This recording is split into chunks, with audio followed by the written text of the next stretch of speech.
Arestado ang isang binatilyo sa bisa ng isang warrant search seize and examine computer data at naharap ito sa kasong RA 11930 o ang Anti-Online Sexual Abuse of Exploitation of Children and Anti-Child Sexual Abuse or Exploitation Materials Act sa Sultan Kudarat.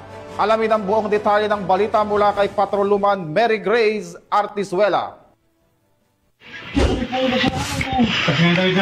Arestado ang isang 18 anyos na binatilyo sa Sultan Kudarat, Maguindanao del Norte matapos hihain ng Regional Anti-Cybercrime Unit Bangsamoro ang warrant to search, seize and examine computer data na inisyu no Honorable Annabel Piang, presiding judge ng RTC Branch 13 Cotabato City.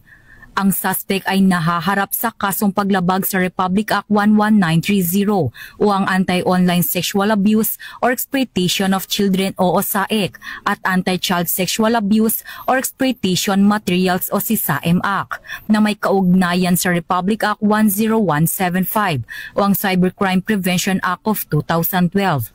Ipinaalam sa akusado ang kanyang mga karapatan gamit ang lengguwaheng naunawaan nito.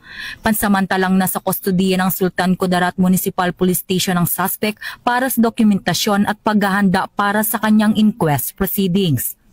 Amin pong binabalaan ang publiko, lalo na ang mga kabataan, na mag-ingat sa mga nakakausap online at lalong-lalo na kapag may involved na sexual na intensyon.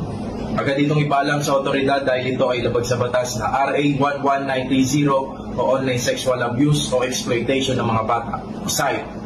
Child Sexual Abuse o Exploitation, SAEM. Ito ay may mabigat na parusang naghihintay sa mga lalabag. Kung mayroon kayong nalalaman ng mga ganitong aktibidad online, huwag magkatubiling magsumbong sa aming himpilan. Dahil sa bagong Pilipinas, ang gusto ng pulis, ligtas ka.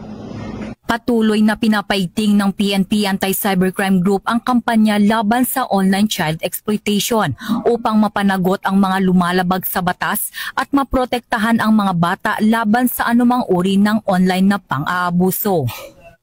Mula dito sa Campo Crame, ako si Patrolwoman Mary Grace Artizuela, nagbabalita para sa Police News Network, alagad ng batas, tagataguyod ng Balitang Pulis.